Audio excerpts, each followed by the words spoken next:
ప్రతి ఇంటికి ఏముంటుంది? పునాది ఉంటుంది. అలాగే క్రైస్తవ జీవితానికి కూడా ఏముంది? పునాది ఉంది. అదే మన విశ్వాసం. పునాది లేకపోతే ఇల్లు బాగుంటుందా, పాడైపోద్దా? పాడైపోద్ది. అందుకే ప్రభు ఏమన్నారు? నా మాటలు విని వాటి ప్రకారముగా చేయవాడు బండ మీద తన ఇంటిని కట్టిన వానిని పోలి ఉన్నాడు. వరద వచ్చిందట, వాన వచ్చిందట, మతోన్మాదులు వచ్చారట, ఫేస్బుక్లో పోస్టులు పెట్టారట, యూట్యూబ్లో వీడియోలు పెట్టారట. ఎన్ని గాలి కబుర్లు చెప్పినా మన విశ్వాస గృహాన్ని కోల్చగలిగే మగాడు ఇంకా పుట్టలేదు బిడ్డ. ఎవడ ఇసుక మీద కట్టించాడట ఇల్లు. మరి ఇసుక మీద కట్టిన ఇల్లు ఎవడ పడితే ఆడొచ్చి కూల్చేస్తాడు. అంతేనా కదా? నా మాటలు విని వాటి ప్రకారముగా చేయవాడు బండ మీద ఇంటిని కట్టిన వానిని పోలి ఉన్నాడు. మిమ్మల్ని అందరిని అడుగుతున్నాను, నేను చెప్పిన విధానంలోనే మీరు యేసయ్యను నమ్మారా? అలా నమ్మితే మీ పునాదికి డోకా లేదు, మీరు ఎన్ని అంతస్తులు వేసినా డోకా లేదు దాని మీద. ఒకవేళ అలా కాకుండా ఇసుక మీద ఇల్లు కట్టేశారనుకోండి, అప్పుడు ఏమవుద్ది? మీ దీపాలు ఆరిపోతాయి, మీరు ఏర్పరచబడిన వారి లెక్కల్లో ఉండరు. ఎందుకంటే మీ విశ్వాసం సరైనది కాదు, మీ పునాది సరైనది కాదు, మీకు వినుట వల్ల కలిగిన విశ్వాసం లేదు. ఎందుకు చెప్తున్నానంటే బాధాకరమైన విషయం, నాకు తెలిసినటువంటి ఒక ఫ్యామిలీ ఉంది. అందులో వాళ్ళ అమ్మాయికి ఒక భయంకరమైన వ్యాధి వచ్చింది. ఎవరో వచ్చి అన్నారట, ఇప్పటి వరకు ఎన్ని గుడులు తిరిగి ఉంటారు మీరు అని అడిగారట. చాలా తిరిగామమ్మా, అక్కడికి వెళ్ళాం, ఇక్కడికి వెళ్ళాం, అక్కడికి వెళ్ళాం, ఇక్కడికి వెళ్ళాం, అన్ని చోట్లకి వెళ్ళాం, ఎక్కడికి వెళ్ళినా మా అమ్మాయి వ్యాధి నయం కాలేదు అంటే వీళ్ళు అన్నారట. నేను ఒక సాల చెప్తాను, ఆ సాలకు ఒక 7 వారాలు వెళ్ళండి, 7 వారాలు వెళ్తే తప్పకుండా మీకు ఏమైపోద్ది? నయం అయిపోద్ది అన్నారట. అప్పుడు వాళ్ళు అన్నారట, నిజంగా నయం అయిపోతే మీ యేసుబాబుని నమ్మేసుకుంటాం అన్నారట. అయ్యి బాబోయ్, మీరు నమ్మేసుకుంటే ఆయనకు 10 కోట్లు కలిసి వచ్చేవి మరి అంతేనా? నిజంగా తగ్గిస్తే అప్పుడు ఏం చేస్తాం? మీ యేసుబాబుని నమ్మేసుకుంటాం అన్నారట. అబ్బాయి తగ్గిస్తాడు, మీరు వెళ్ళండి అని ఈవిడ అందట. 7 వారాలు వెళ్ళిపోయారండి. 8వ వారం ఆవిడ చచ్చిపోయిందండి. నిజమండి నేను చెప్పేది, ఎటకారం అనుకుంటున్నారు, అబద్ధం కాదు, పచ్చి నిజం. 7 వారాలు వెళ్ళారు, 8వ వారం ఏమైంది? చచ్చిపోయింది. ఆ తర్వాత వీళ్ళు యేసుప్రభు మీద దుమ్మెత్తి పోసేస్తున్నారు. 7 వారాలు వెళ్ళాం, దిక్కుమల దేవుడు మమ్మల్ని నమ్ముకోమని బొర్ర తినేసారు, తగ్గిపోద్దని చెప్పారు, గాలి మాటలు, తగ్గలేదు, ఏడలేదు, మొత్తానికి ఈవిడ ఏమైపోయింది?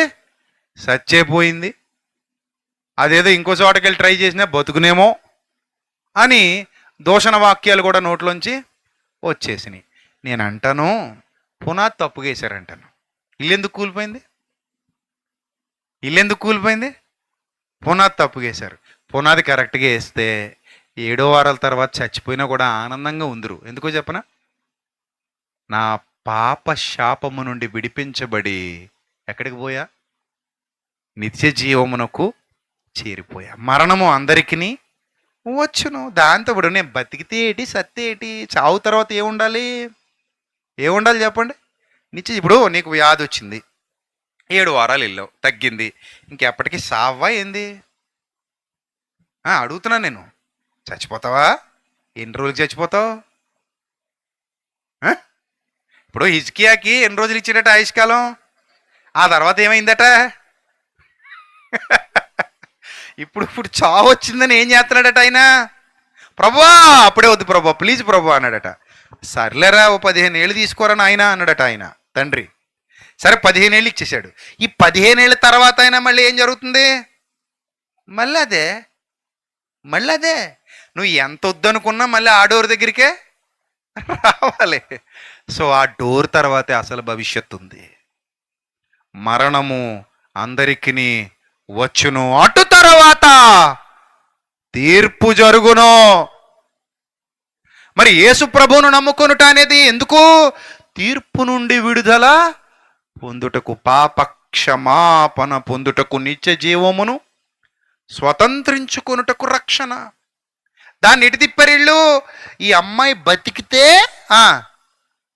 నమ్ముకుంటాం, చచ్చిపోతే నమ్ముకో.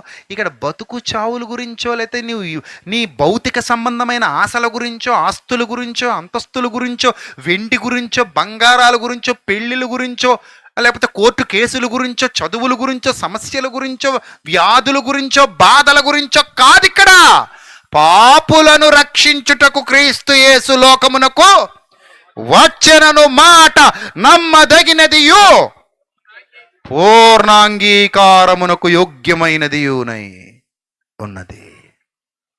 అది సువార్తలో మిళితమైన పునాది. ఈ పునాది మీద కట్టబడిన వాడు వరదలు వచ్చినా, వానలు వచ్చినా, గాళ్ళు వచ్చినా, ఏం వచ్చినా ఆయన వలన మనము మేలు మాత్రమే అనుభవించుదుమా, ఏ కీడు అనుభవింప తగదా అన్నాడట విశ్వాస వీరుడు. ఎవరైనా విశ్వాస వీరుడు. అన్ని పోయాయట, పిల్లలు కూడా చచ్చిపోయారట. యెహోవా ఇచ్చెను, యెహోవాయే తీసుకుని పోయెను అన్నాడట. ఒక్క దోషణ మాట కూడా నోట్లో నుంచి రాలేదట. వీళ్ళు 7 వారాల తర్వాత ఎక్కడెక్కడ లేని తిట్లన్నీ తెచ్చుకుని మరి తిట్టారు. ఎందుకు తిట్టారు?